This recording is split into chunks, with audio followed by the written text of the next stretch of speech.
And we're live.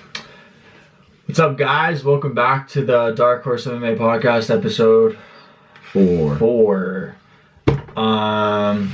It is currently June 14th, 2020.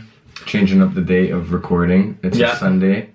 So the reasoning we did that is because we, by the time we got the editing and the uploading, all that kind of bullshit, when that all was finalized, the shit we talked about kind of was irrelevant from the last event. So we made the executive decision to make it on Sundays. It's a fucking process, man. Sundays. It's a fucking process, compared guys, to, what was it, Wednesday? Yeah, like Wednesdays. random. We shouldn't have been doing Wednesdays, like midweek. Yeah, like it takes fucking long time to record these, to edit these podcasts because they're like an hour long. So we have to go through the whole thing, edit it, add our fights, add our pictures and shit like that. But then doing it on Sunday obviously gives us a lot more time to get it uploaded either on like... And it's fresh off a fight night or an event. Or for example, if there's a fight on a Saturday we cover it, a pre-fight analysis, then we can like drop it. We'll have a drop date, like consistent drop date, either like Thursdays or something. That's what I think we were thinking last time. Going with the process. Because then Thursday, Friday, you can, watch our pre-fight analysis in case you're betting, and take our advice. In case you want to lose a lot of money, listen to us. Exactly. So just a little update on Sam, guys. He actually won. No, he broke even. This was for the Cynthia Cavallo. This is the last card that just passed on yesterday. So Sam actually broke even, won $20, and then broke even because that's a huge dub. That's a huge dub. Went from two consecutive losses to breaking even, so it's good. So shout out Sam. Shout out Sam. It's always a win when you don't lose money when you're gambling. Exactly. I always take that as a huge one. Yes, I still haven't bet on any fights ever, but trying to gain the experience first, the wisdom, and then start putting some decent money down on the fights. Only on there's a lot of money to be made in the UFC betting, but there's also a lot of money to be lost.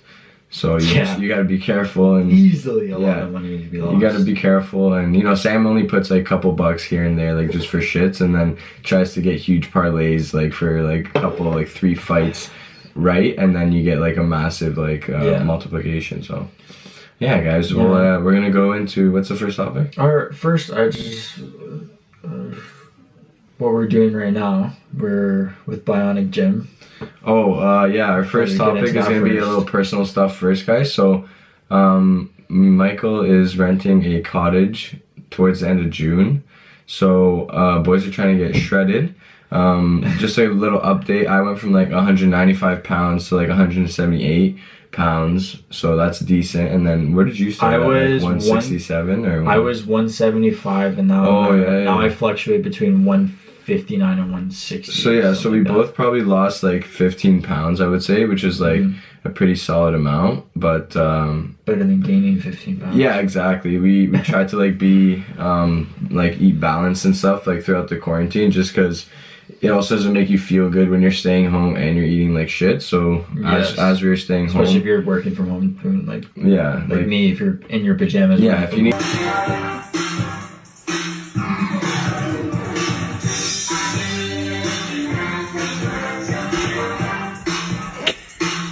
to like get up at like 8-9 o'clock, like it's hard to be energized and not fatigued when you're eating shit food. So that was like just a main goal of ours, was to eat well during the quarantine while we were at home. And then now is kind of like the last stretch, like before like we have somewhat of a summer, and we actually want to be like slightly lean for it. So we're about I would say like 5 to 10 pounds away from our goal. Will be just the stubborn fat route. Yeah, exactly. It's like the stubborn fat that's kind of just sticking around. We do this like pretty much every year together. We cut together so that we kind of are going through the same shit, can relate to not having desserts all the time and all that kind of shit. So it's always good if you guys are gonna do a weight cut or you want to get leaner for summer. I would always suggest doing it with a partner, having someone like on the journey with you, because it's a lot easier to relate to. And you keep each other in check too, which is nice. 100%, yeah. So that's like pretty much the update right now. The Bionic Gym, I'm just hanging the poster for it that actually came in on a plaque. And after that, it should be good to go. And probably when the actual gyms start opening up, I'm gonna start like bringing some people in, having some friends over for workouts and stuff like that. Once stage 2 of the reopening goes into effect, we'll probably get some of the boys out for some workouts and stuff like that. We just had Lucas this morning there. Shout out Lucas. And shout out Lucas. Just went to the driving range with him too. Yeah, so we're trying to be golfers now. We had a dope workout, and the boys are old, so we're also working on our fucking golf game. So we're trying to get that done. And we have a tee time next week Sunday, so you gotta also be ready for golf, guys. That's another reason why we're trying to stay in shape. Cause for golf? Oh yeah. No, I'm joking. You don't need to be in shape to play golf. Bear sprints for golf.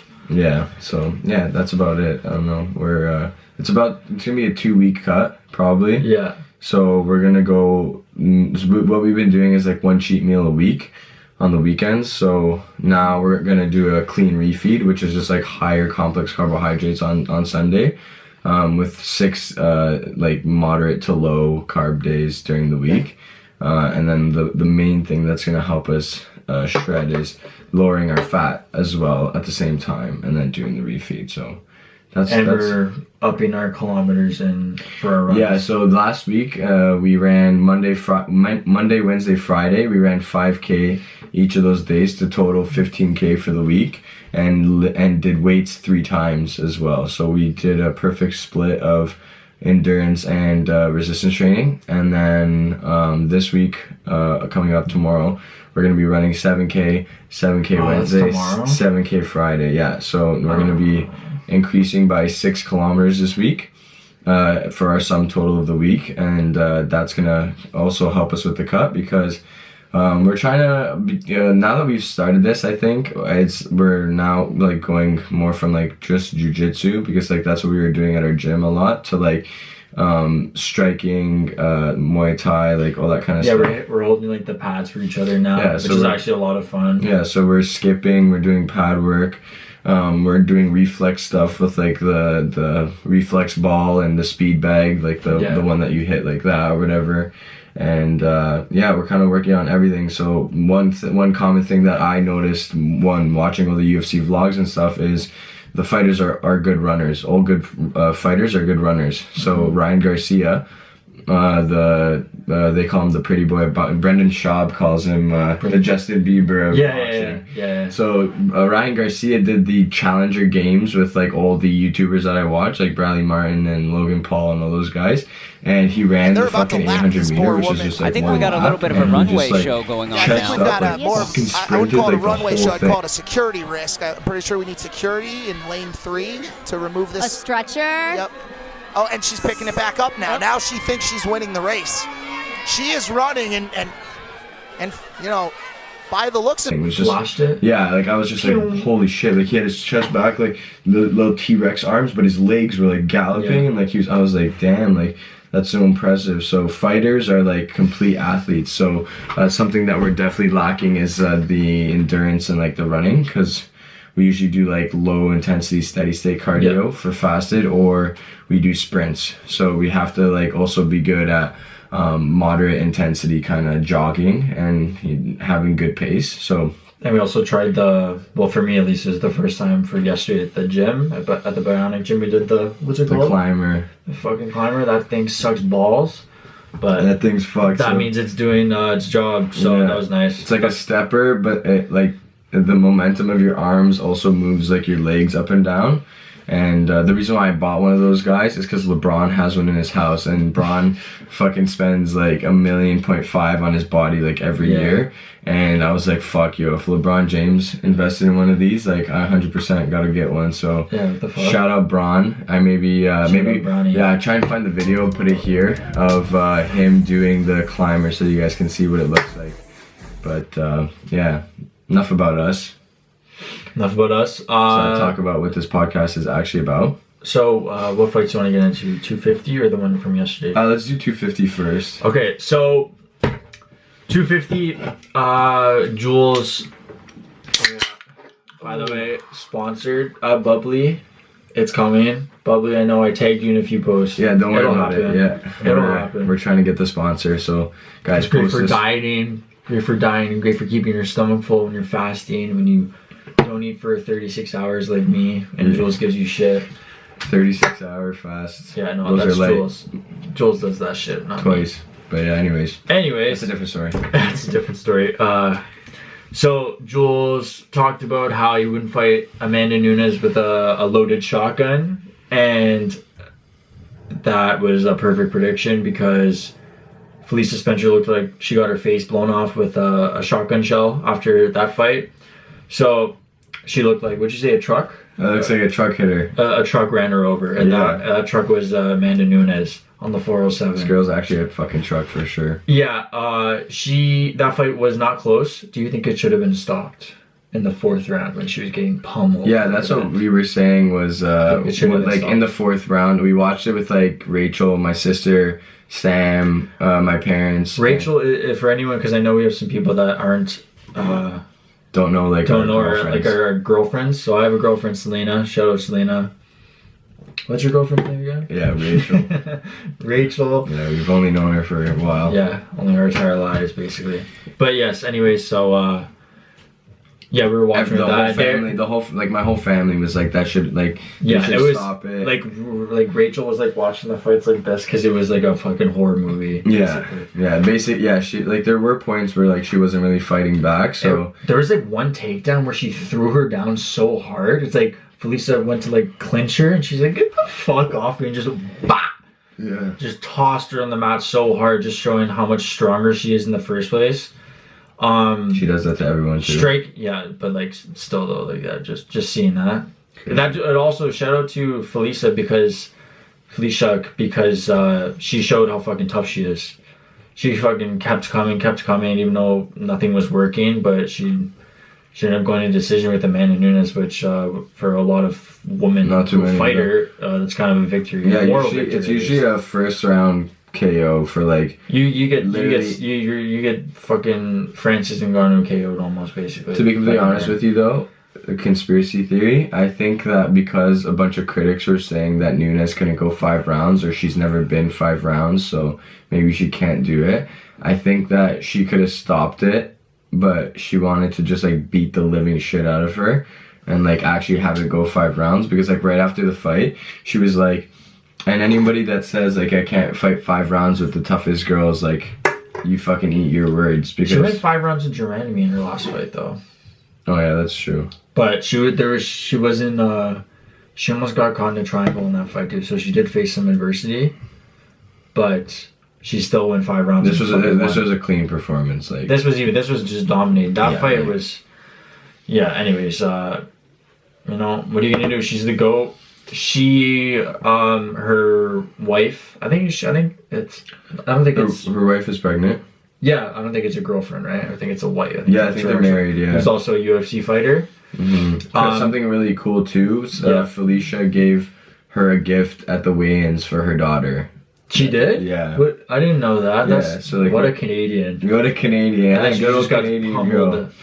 Yeah, so they're expecting a baby girl, and her opponent, when they did the weigh-ins and they have to do the face-off and they like whatever stand next to each other, I didn't know she gave her like a little like bag with like some clothes and some stuff in it for the baby. So that's pretty cool. The women moms are they're human, right? Like they don't just fight each other to beat the shit out of people. That's how they make a living, right? So it's there's also camaraderie in the sport as well, which is like I think the coolest part of mixed martial arts, honestly, because coming from hockey, guys, like the rookie and like in hockey there's like a lot of, I would say, like disrespect amongst like even your own team, and anybody that ever played like knows that for sure. There's a lot of chirping, a lot of not really like support, like only when you need to, like in the playoffs and stuff like that. But I feel like in mixed martial arts, like especially at our gym, like the people are so nice to you, like they're so welcoming. When you're the rookie, like everybody wants to help you. Nobody's picking on you. Yeah, they're encouraging you when it's like your first few classes.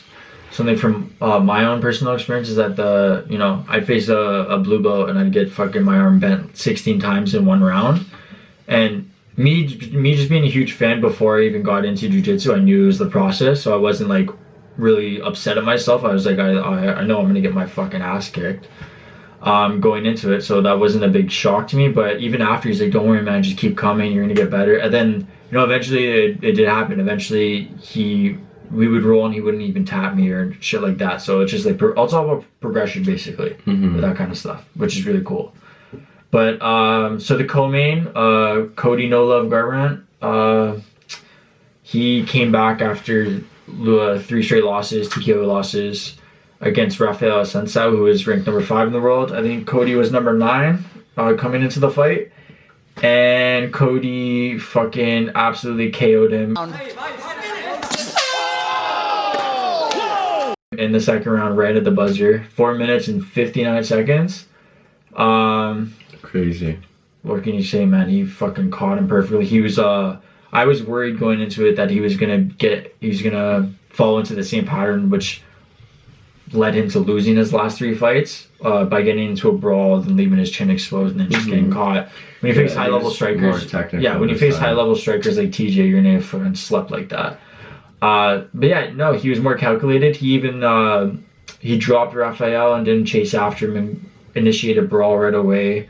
Instead, he's more calculated. He waited for that shot. Waited for it, and he saw him coming in, and you see him like dip his shoulders, and then he walked in, and then just completely haymaker clipped him, put him right to bed. And then afterwards, it was crazy. We can put a clip that Rafael was sitting on the stool. He's sitting on the stool, and then he's fucking, and then falling off. And then he was like falling off. It was crazy. I've never seen that before. Even DC's like, oh my god, he's falling off. Yeah, I think they got him up a bit too early. Yeah, and then they put him on the mat. They should have kept him on his butt for a bit. Yeah, of course. Like to after a haymaker like that consciousness. Too? Like, come on, like, so. That was bad. That was. He was like, it was one of those things where he got like stiff like a board and like fell. And, like, his head like hit the canvas. Yeah, crazy. He was like KO'd. But yeah. The next one was a way better fight in the same division, in the bantamweight. Yeah, this was a huge night for bantamweights to just throw that out there. But yeah, Aljamain Sterling and Corey Sandhagen. I was fucking so excited for this fight. I'm a big fan of I'm a big fan of both fighters, but I don't think I've watched a full fight of Sterling. I'm not too sure, like live. I'm saying. But then I watched one of Corey, and I was a really big fan of his style, so I was excited to see him, perform. And then Sterling just fucking rushed and put the pressure on him, took his back, and then eventually got the finish. Yeah, he got the crazy the body triangle. His body triangle is funny because we were trying to do that. We actually at the Bionic Gym, we're just like kind of. Sounds so good. I know, right? Fuck yeah. We were in our gis because it's been so long, so we just wanted to like kind of get into the motion of everything, just escaping side control, the basics. Because as white belts, we're not going to be practicing fucking crazy techniques and getting the wrong basics muscle memory down. That's something we both really don't want to do because we know as white belts you have very limited knowledge, and so much shit to learn. So, but yeah, no, we were practicing fucking locking in a body triangle when you take someone's back, and we basically just kind of don't really have the flexibility for it. So that was the consensus. Yeah, that was just complete the consensus, which is we got. We're like, yeah, and it was funny right when fucking Aljamain took his back, we were like freaking out. We're like, oh my god, this guy just slapped it and just fucking so fast. And he even says, he's like, I take your back, you're not getting off. Yeah, so I think he calls himself the Python or something like that. Yeah, he after the fight, he basically said he was like. He's like, guys, like this sport has a lot of black belts, but he said there's black belts and then there's fucking black belts. Like, then he said that he's a fucking black belt. Depends where you train. What school you go to, Some people just fucking toss out black belts. Some people give out belts, and this was a huge topic in the Joe Rogan Faraz Zahabi podcast. Great podcast. It's a fucking great. Both of them with Faraz are fucking awesome. Yeah. On Joe Rogan's channel, but they talk about how some places it's attendance based. So like you just show up and you get your stripes, you get your belt kind of thing. Whereas at our gym, I literally witnessed a guy in line before me get, like, our coach said, like, okay, you're not ready, and then just like skip to the next guy. And I was like, fuck with you. It'd be like, usually it's 4 stripes is the max. Yeah.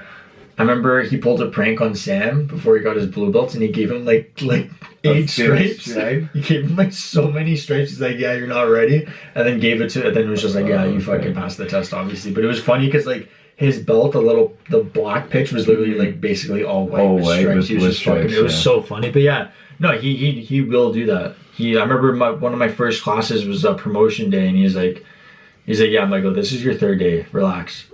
And yeah, like, I was like, obviously wasn't expecting. It's timing too, like when you start, when the promotions are, or whatever. But anyways, that body triangle was crazy. Yeah, that was nice and easy. Sterling fucking, he should be getting the bantamweight shot right now over fucking Aldo, because I think it's bullshit. Aldo is getting it since he technically did lose, even though it was controversial, whatever. That's in the past. I saw that on Joe Rogan's podcast. Yeah, it's just because he's a bigger name and he's gonna sell more. Well, no, apparently why they did it was because he was gonna fight Henry. No, because the Marlon fight versus Aldo went to decision. Yeah, I know, but Aldo should have won that fight. Exactly. Yeah. So that's what I was saying is controversial. Yeah, so the UFC was like, well, we'll give him the shot. Yeah, even though he lost, but like that's still, not how life works. Yeah, it's just weird. But whatever. And then also, but I don't think Marlon and Petra would have been a good fight. I think maybe Aldo's a bit better. It would have been a great fight, but like, I don't know. Who knows? Aldo's both respectful guys, like Petrian and Aldo. I watched the fucking of either one, but it is what it is. So yeah, Sterling definitely is getting the next shot. Well deservingly so. And then the next fight was Neil Magny and Anthony Rocco Martin. This one is a little controversial because Neil Magny is kind of getting taken down. I think taken down, it was kind of whatever, but judge's decision, you never fucking know. So like Dana says, I think he had landed more significant strikes, but I think in the 3rd round he's putting more pressure on. Yeah. That fight was whatever. So Neil's continuing his win streak. No, and then the last fight where fucking Sugar Sean OG, Sean O'Malley, and Eddie Wineland. That was it. We'll put the knockout right here. Yeah. When you're engaging O'Malley, look, he's good with that. That's where O'Malley's good. Right? Whenever he's going in and out, he does a fence.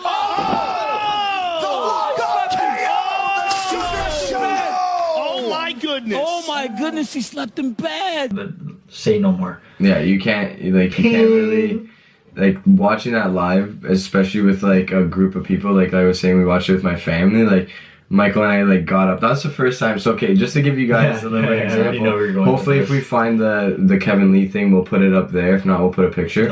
But Kevin Lee knocked out this fucking Australian guy.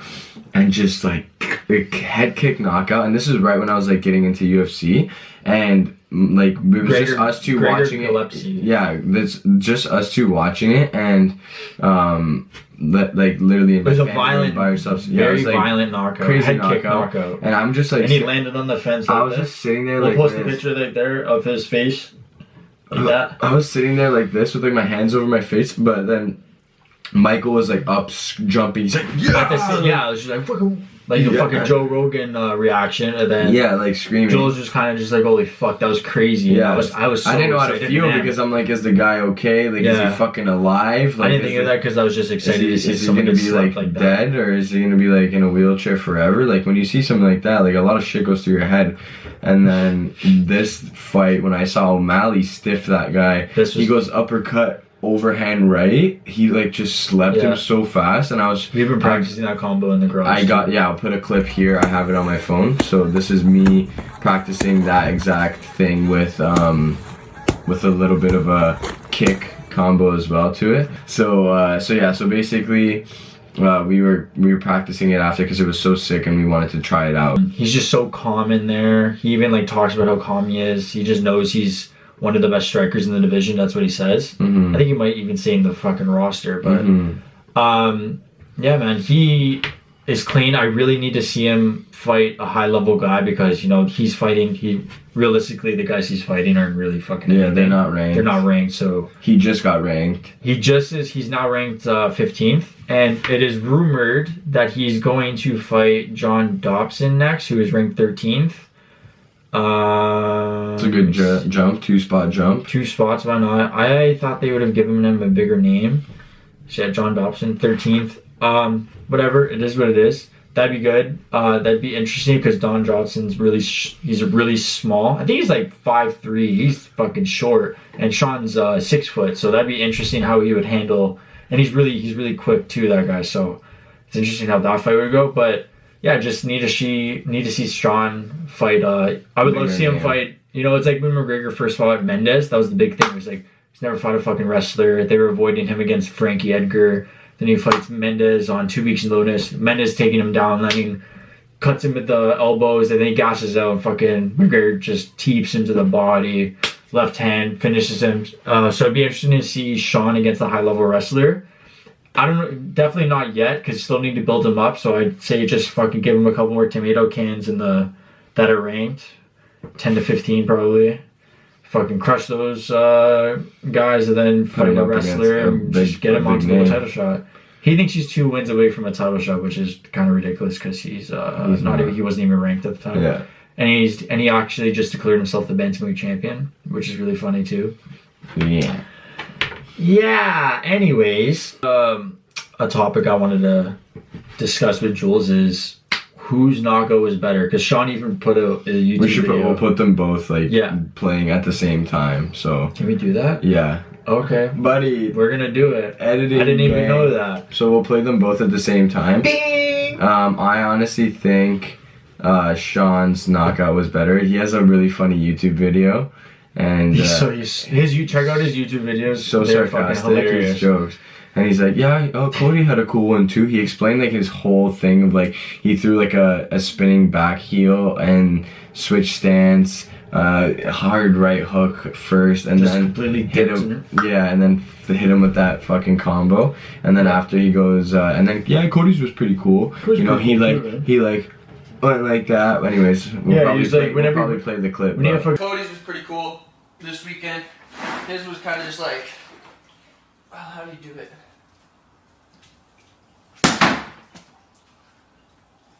Power in your hand, you can just fucking duck and just fucking swing a haymaker and you catch him and he's out. Right, so I was okay. But so to play devil's advocate with it is Eddie Wineland's a bum, no offense, but he's not ranked, and Rafael Sensau's been top 5 or fluctuating up or down basically his whole career. So that's kind of another argument you would make with that. It was who it was against. Who it was against. Yeah. So that's the only thing. But I think of how it's fucking hard. Both are fucking so crisp, but I think technique wise, Sean's, because he set up with the uppercut, he got Eddie to react, and because Eddie he fights with his hands low naturally, and then just straight left, and wasn't even a full power punch. Precision beats power. Yeah, he really just clipped his chin hard. Yeah, and then fucking Cody just uses power. Cody has some of the strongest hands in that division. He puts people to sleep hard. And then it was just to go over it. The last fight was Chase Hooper and what the fuck's his name? Alex Caceres, whatever the fuck your name is. I don't know how to pronounce it. You're 16-12, so it doesn't matter. You lost by decision. Yeah. So Chase Hooper, he was the favorite going into this, which is kind of crazy because it was a hype train. He had fucking 7 fights, but going into it undefeated, 9-0, I think, or I guess 9 fights. Going into it, whatever, he looked great in his last fight, but he took some heavy shots, and then the guy, he's a jiu-jitsu man, so he just took him down, and then he had a full mounted triangle, and then got a TKO finish by landing elbows, but he just got exposed in this fight because Alex is a vet in the UFC. He's been fighting. He was on the George St. Pierre Ultimate Fighter season. I remember that. So that's when George St. Pierre was fighting Josh Koscheck. So that's a minute ago. Yeah, no, he looks so amateur on the feet, like very elementary on the feet. He got caught. He just couldn't really do anything. Just the experience of Alex just took over it. But yeah, that's pretty much what you're gonna do. You can't really give that. You can't really hate on Chase. He's fucking. I didn't know. I said in our last podcast. I don't know if I told you this. I thought he was our age. He's actually a year younger. He's at 99. That's fucked. So he can't even. And Joe Rogan was laughing at the fact that he can't even drink yet. Yeah. They're like making fun of him. Oh yeah, that's true. Yeah, he's not even 21. Yeah, he just eats his M&Ms. Yeah. But yeah. So now going into the Jessica Cynthia Calvillo fight night last night. It's funny because a lot of people were giving him shit about this fight because this event lacked in depth for talent, because Jessica and Cynthia Calvillo were headlining. No disrespect to them, but it's not the biggest draw for a fight. And I believe something I actually learned is with, you know how UFC is in business with ESPN now. Mm-hmm. So supposedly the UFC, they just really all they need to do is just put on events. Yeah. With the new way it is, so they just need to put on events and then they get paid. So that's why they're not really concerned with fucking Jones and Masvidal, which we will get into, with their like big names, because just like we don't need you, we're getting paid regardless. I don't know the specifics. I could be wrong with some of that, but if I am, comment and let me know to put me in my place, please.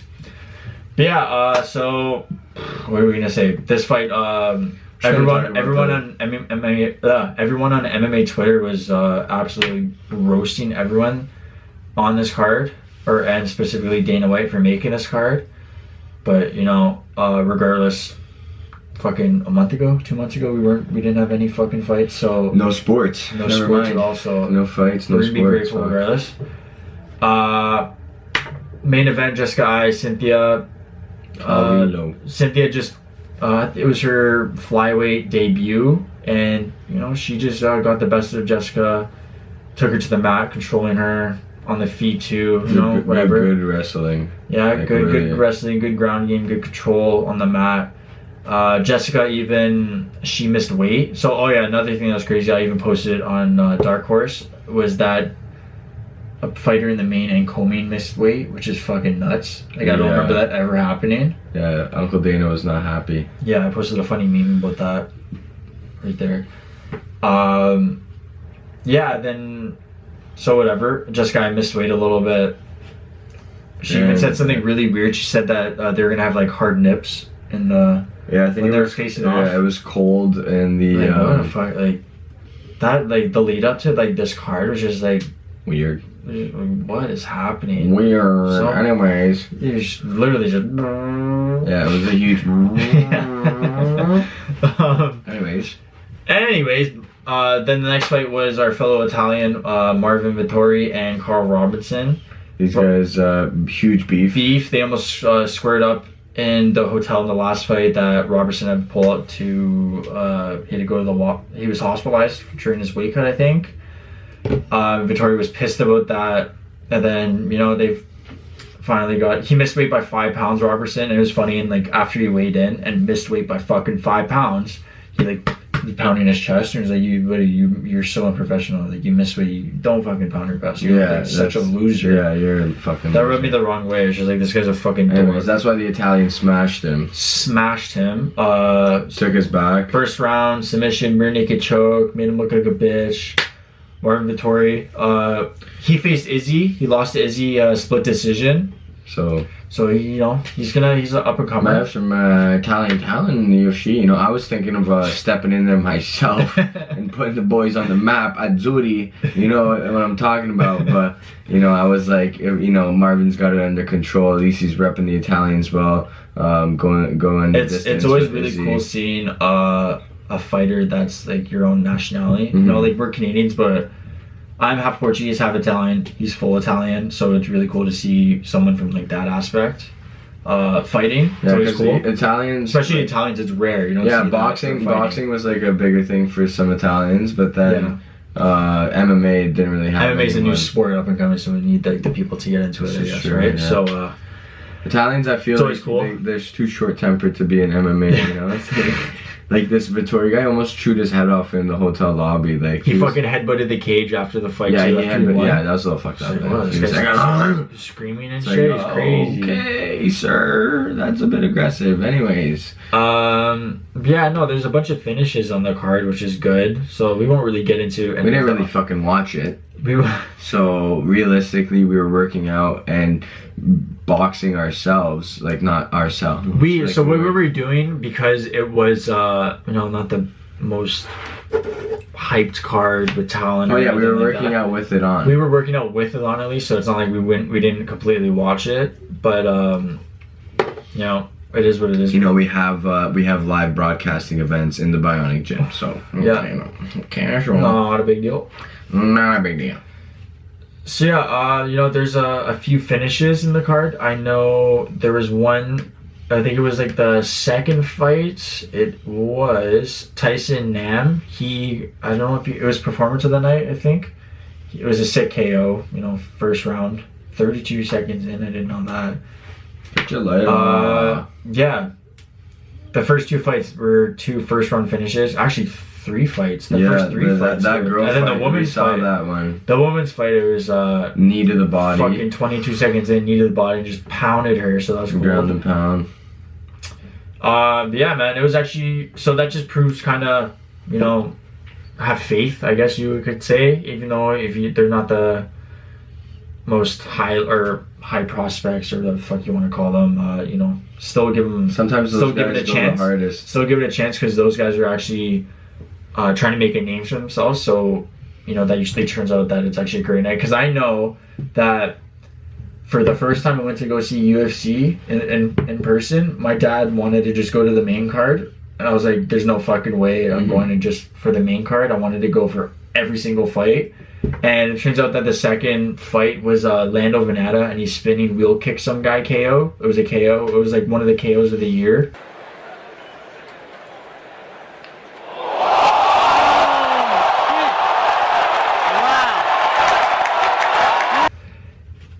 And it was fucking unbelievable seeing that shit in person. Seeing someone Like heel kick someone. Yeah, we'll incorporate that. It was fucking crazy, but that just proves.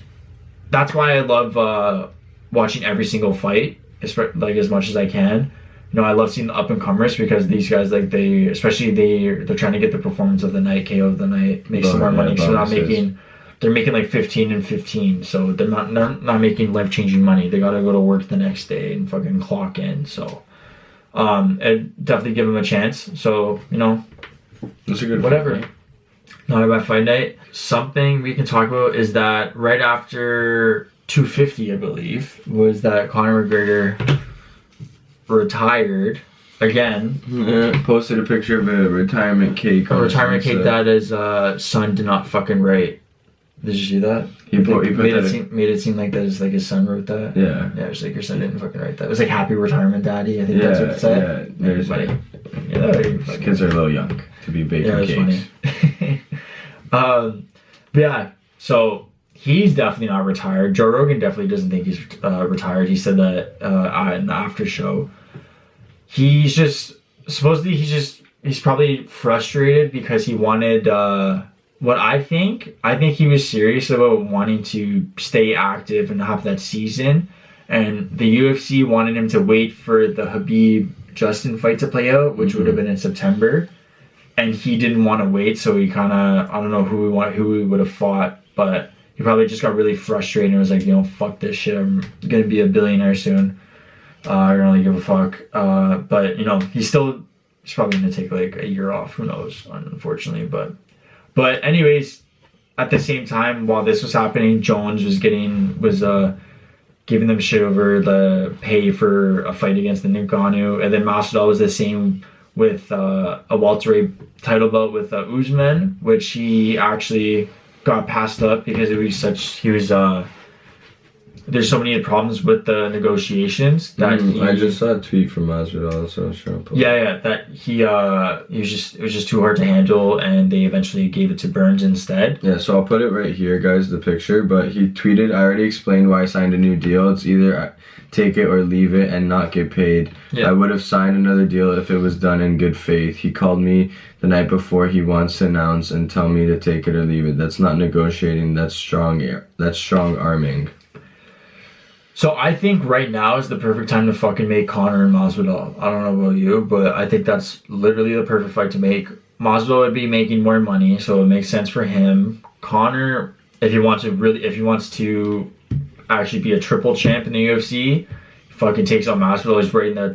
Knowing the UFC, they would give him a title shot after that because Masvidal was gonna get the title shot. Yeah, so exactly. that fucking makes sense. If he wants to stay at welterweight. Gilbert Burns and Usman is gonna be a great fight though. I can't wait for that. I don't know the odds, but would be interesting to see how that fight plays out. So I think that leads us to our next topic of Fight Island. Fight Island. So Fight Island, UFC 251 is a fucking motherfucker of a card. This is crazy. Headlined by Usman, Burns, co-main return of Max Blessed, Dad Holloway, and Volkanovski, their rematch. Then it's Petler, Jan, and Josie Aldo for the bantamweight strap. And then the return of Thug Rose and Jessica Andrade, their rematch. And then fucking arguably the most attractive girl in MMA, Paige Van Zandt. Sorry, Selena. So that's happening too. All on Fight Island. All on Fight Island. It's gonna be a sick. That's only the main card too. So I think Frankie Edgar might be fighting on the undercard against Pedro Munoz as well, making his bantamweight debut. So that's gonna be sick. That's gonna be a crazy. I really hope it's gonna be interesting how Max deals with Alexander and with that fight. Yeah, there's been a lot of fights being announced. DC and Stipe, the trilogy's happening. I personally think DC's gonna absolutely fuck Stipe up because in the last fight, he even said he's like, once when you're boxing, it feels so good, you don't want to stop, and he didn't listen to the game plan, listen to his coach, which eventually led to him getting TKO'd. So I think he's gonna learn from that, and especially if it's his last fight before going into retirement, guaranteed. I think he's just gonna fuck Stipe up personally. We're not going to go through every fight because eventually we're going to go into it when the closer to the date. Yeah, I just kind of want to just announce some of the fights. And then Zabit and Yair being, that's a fucking UFC 3. We just played that in UFC 3 yesterday. Yeah, we're also, testing out the fights on the video. Yeah. So that's like a dream matchup, dream striking matchup. Interesting to see how that would go. And then a funny thing that because I have Dan Bilzerian on Snapchat, because who doesn't? Me. And he posted a thing in TJ Dillashaw and David Goggins. If you don't know David Goggins, he's stop fucking watching this video and get the fuck out of here. Fucking read his book or something. Yeah. But anyways, they're all together. TJ's like holding pads for Dan Bilzerian, which is jokes. So I don't know what TJ's gonna be taking while on a trip with Dan. Maybe fucking some stem cells. Maybe. Yeah, no, that fucking imagine being on a trip with Dan Bilzerian. That's crazy. That's crazy. Working out with him like that. Barton just did Jan. There it is. I have to do 10 push-ups. There it is, 10 push-ups. Not even 7 o'clock. Yeah, guys, a rule at the Bionic Gym is if you yawn, you have to do 10 push-ups. And then I said a rule while we're podcasting is every time Jules yawns, he has to do 10 push-ups. So we're gonna include a clip of him doing 10 push-ups after the podcast because of this. Sick. But then we're also gonna, if I fucking yawn at the gym, which I always I'll do one arm. Yeah. You'll do the cock push-ups. Yeah, no, the 2-finger Bruce Lee ones. Yeah, and then another one was Ortega and the Zombie. I think it's 252 that's being targeted. And I don't know if you know this, but do you know how they were beefing hard, Ortega and the Korean Zombie? I didn't know they were beefing. So they were beefing really hard. They were scheduled to fight. Ortega got injured, had to pull out, and then Zombie was in an interview. His translator was some like pop star Japanese guy. I don't know, Japanese, Korean. I'm not too sure. He was translating for him, and Brian didn't like the way he was translating for some reason, even though he wasn't talking shit or anything. So he saw him at an event, and Brian fucking slapped the translator. There's a video of it. You don't really see much, but...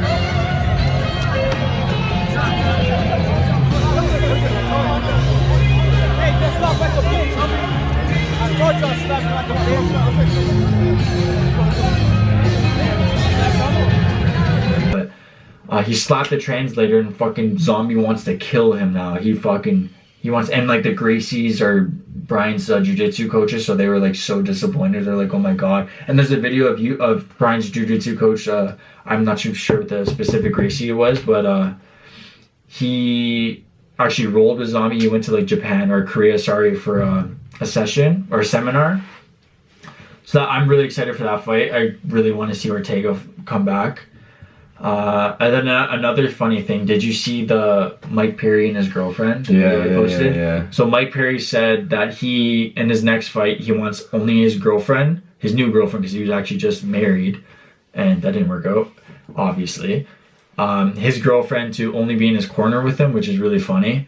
And then he posted a video of her holding pads for him, and she's like this, because she's so tiny, and he's fucking hitting the pads. It's so funny. And then he also tried to give himself a haircut. Oh, Shout out Barbara Bonesy. Bad. I might not come back to you after that, because I think I'm going to do that myself. He had like no mirrors or anything. Yeah, he just did a bowl Bro, cut, it's like this. His hairline's like this. It's ridiculous. It's so funny. Yeah. He's fighting Mickey Gall next. He was even like yipping him about it, because he's like saying Mickey Gall's a bum. But I think Mickey Gall's probably going to win that fight, which is funny. But yeah, those are like pretty much the announced fights. And then something I wanted to talk about with Jules is I tweeted out this poll, and it was, if you were a fighter, which kind of stat, characteristic, whatever you want to call it. It's like if you were in a video game kind of. Yeah, basically. What fucking power would you have? Would you rather have Francis Ngannou's power, Khabib's grappling, or I said Izzy striking, but you can I'd also allow it for like anyone striking, whoever your favorite striker is. So what would you choose? Izzy striking, Hondo's piece. You would choose Izzy striking over... Okay, but the thing with that is, Izzy striking is not... You can't say Izzy striking is as dominant as Khabib's grappling or Ngannou's power, though. Think about that. But I feel like... I don't know. Think about how Khabib mauls people, and then also think about how Francis KOs people in 10 seconds. I know, but I like the I like the kind of like karate like style that Izzy has. It's like the way sick. he stands with like one hand out, like controlling distance, and just like picks his shots and shit. I feel like that's probably one of the coolest things to watch in MMA. Like a big knockout is like crazy from like Francis and stuff, but to watch the skill level of Izzy against fighters, even like although the Romero fight was kind of like boring, like that was Romero's fault though. To see Izzy like just have like full control over the fight, teep him, kick him, leg kicks, like all that kinds of shit. I think that would probably be what I would go with, because Khabib's grappling is dope, but at the same time, like I'd rather be able to like do sick kicks and like, you know. But then you can get caught in a fucking, you know, in an exchange. You know what I mean? Yeah. So like for me personally, I was debating between Ngannou's power and Khabib's wrestling, but something I thought about was Deontay Wilder and Tyson Fury, because Deontay Wilder is like fucking, he's 209 pounds and he's starching guys at heavyweight in boxing, and these guys are like 250, 230 easily. Just like fucking starching guys, crazy punching power, and he doesn't have the best technique, so that kind of reminded me of Francis, because he fucking just swings, right? He just kind of shovel hooks, and you know, from the fucking sand mines of him digging as like a child. So he doesn't have the best technique. So, and it's easier to kind of, you know, get out of the way of it. I guess you could say easier said than done, obviously. Shout out to Jairzinho. Yeah, so that's why personally I would choose Khabib's grappling, because it's so fucking dominant and people are so overwhelmed and don't know how to get out of it. You never really seen Khabib in trouble other than like maybe that one punch by Michael Johnson or even the guillotine attempt from Poirier. Mm-hmm. So yeah, for me personally, I would do Khabib's grappling because, you know, wrestling and grappling, I think that's like the most, if I could choose one thing to have, it's always going to be wrestling. Because, you know, we talked about it before, a lot of the champions in the UFC are dominant fucking wrestlers. Dominant wrestlers, you know. But yeah, so that's my personal choice.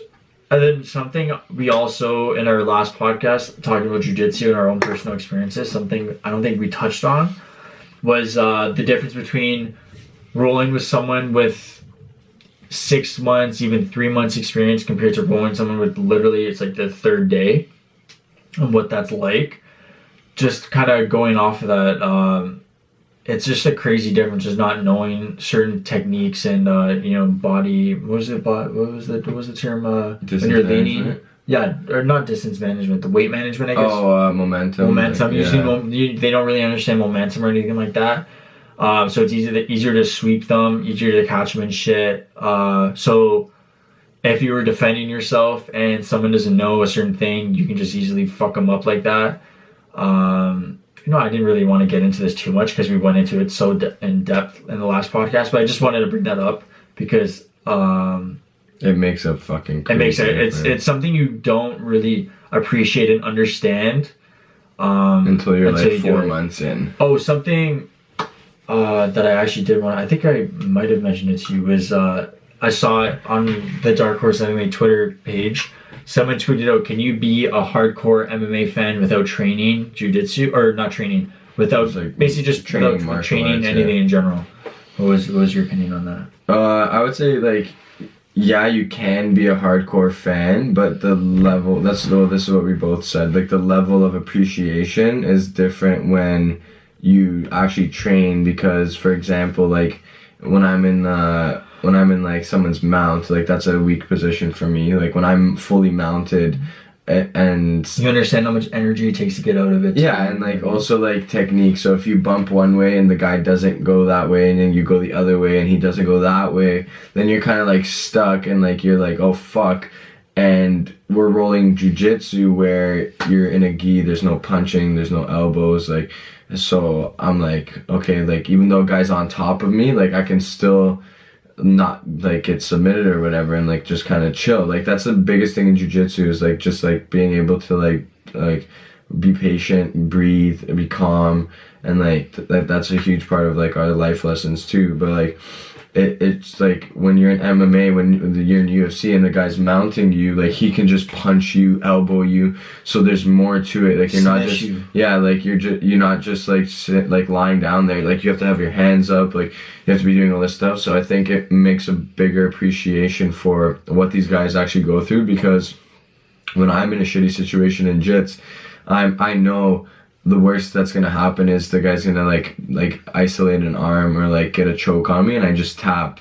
But like for these guys, it's like they get paid double usually to win, and you know what I mean, like you get paid to have like a sick finish, like a highlight. So you know, all these things like are more at stake. So you understand, like it's although jiu-jitsu is like really intense and stuff like that, like getting punched while grappling and like doing all this stuff, like you understand that like there's always like that next level, right? Like you can do a boxing match, and like even if you do a boxing match, like we were talking about this, like you do an amateur boxing match, like you might get punched and like you might get your nose broken and stuff like that, but like you're not gonna get like taken down with a double leg, then an elbow to the fucking elbow face, off your fucking temple. Yeah, like mixed like MMA and UFC, it's so hard to do, and I think like the respect for the athletes, from me at least, like grew when I walked into the combat gym, because even when I was like sparring in Muay Thai, and like we were using our gloves, not like the pads, to like act as targets, and this guy's glove slipped off my glove and like almost hit me in the face, and I was like, holy fuck, like I almost got punched in the face. Like I don't ever want to get punched. Nobody wants to get punched in the face, you know? So I was like, holy fuck, like sometimes in life you're gonna get punched in the face, and like, you know, that's basically like a lesson in itself. So I think yeah, once you start doing it, you definitely have a bigger respect for the guy. So for me personally, because any fucking casual fan can appreciate haymakers on the feet, someone getting clipped on the feet. So for me personally, because I mainly train jiu-jitsu, so when a fight goes on the ground, before training jiu-jitsu, I didn't really care. I was like, oh man, like whatever, like fuck, stand them up, stand them up.